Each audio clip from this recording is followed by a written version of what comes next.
Is your server between 190 to 200 days old? If yes, then you should have Generation 4 heroes available now.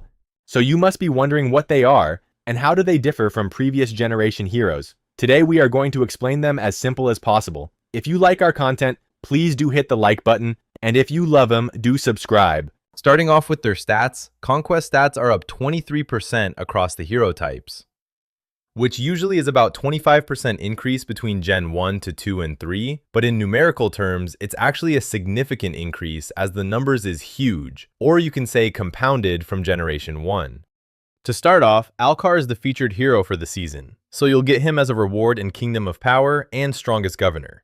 His first Conquest skills provides a damage reduction for the team by 30%, which lasts for 2 seconds.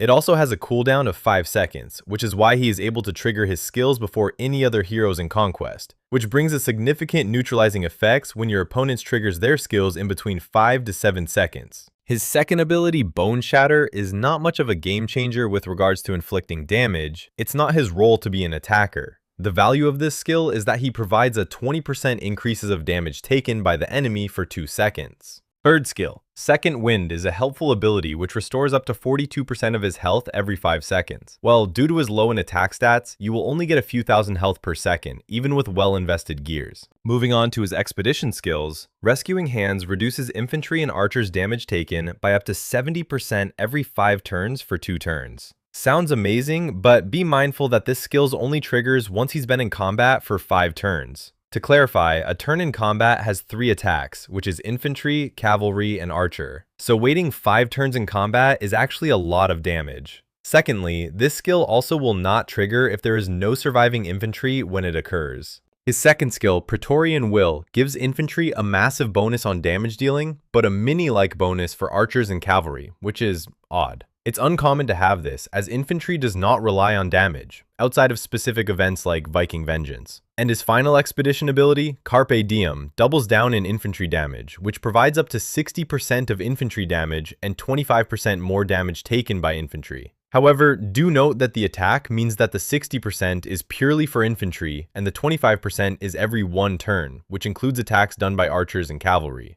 Finally, for his exclusive gear, Praetorian Guard, increases the attack for your squad by 42% for 2.5 seconds. This is massive because squad does not mean your march, but includes all your escort troops as well. As for his widget expedition skills, Vow of Honor increases defenders' squad health by up to 15%. When combined with all of his other skills, it really shows a clear picture of what Alcar capability is, which is a defensive garrison hero which rewards a high infantry troop composition formation. Our next hero, the cavalry hero of Generation 4, Margot. She's available in Hall of Heroes and Swordlands. Her first skill in Conquest Ambush is an incredible skill. It's an area of effect ability that deals up to 420% of her attack in damage. This is a far higher damage than any of the other heroes like Marlin's Tidal Rush or Javel's Gallant Throw. The only downside that this ability has an 8-second wait time before she is able to cast her skill, which is way after all other heroes cast their skills. Moving on to the next skill, Parry, which is a dodge skill that has a probability of up to 25% on max level, which means that she is a high damage dealer with a high uptime as well. And her third ability, Stiletto, is less amazing than the other two. It's a minor single target damage boost of up to 140% and immobilizing them for 1.5 seconds. Now if we look at her widget ability, Indefensible, it has a 40% chance to deal a second attack of up to 45% of her attack value in damage. It's sort of an 18% damage boost of her attack, which is impressive considering Generation 4 higher stats.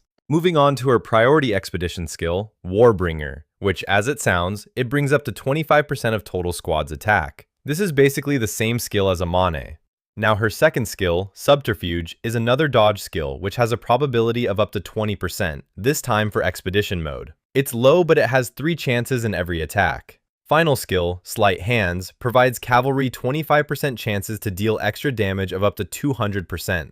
This is an impressive skill as throughout the game, cavalry has been lagging in the game. This skill really changes everything. Her widget ability, on the other hand, is defensive in nature, but also adds lethality to your troops. It seems like she is meant to excel in defensive garrisons and lean into getting her cavalry to wipe out enemy archers before they deal significant damage to your garrisons. Finally, Archer hero Rosa. She'll be the one available on the roulette wheel for this season, which the server I am on, by the way. Thus, she is the most accessible for free-to-play players or low spenders. So her first conquest skill is a great support skill. It removes all debuffs and provides immunity for up to 5 seconds, along with providing a troops-wide attack boost of up to 7%. This skill takes 6 seconds to trigger it for the first time in a 12 seconds cooling down period.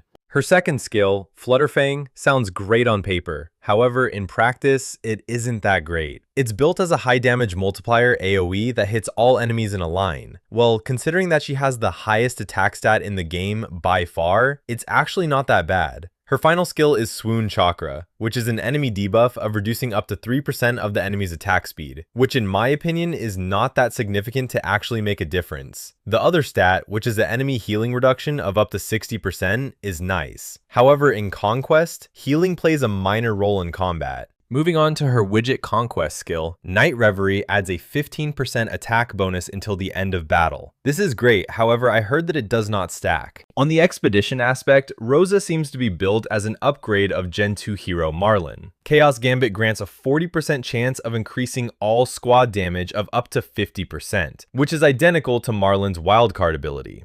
Her next ability, Rose of War, reduces damage dealt by the enemy of up to 20%, which is identical to Fod's Joiner ability. And her final ability, Golden Rhythm, which increases Archer's attack by up to 30%. It's higher than normal for a straight stats boost. On the other hand, her widget's ability for Expedition is Perihelion, which increases Rally Squad's lethality by up to 15%, which is exactly the same as Marlin's. However, be mindful that her overall stats as a Generation 4 hero is significantly higher than previous generations. So guys, that's the end of the video. What do you think? Which heroes are the best? We will be updating another video soon on which heroes should we prioritize, now having Generation 4 heroes available. Thank you!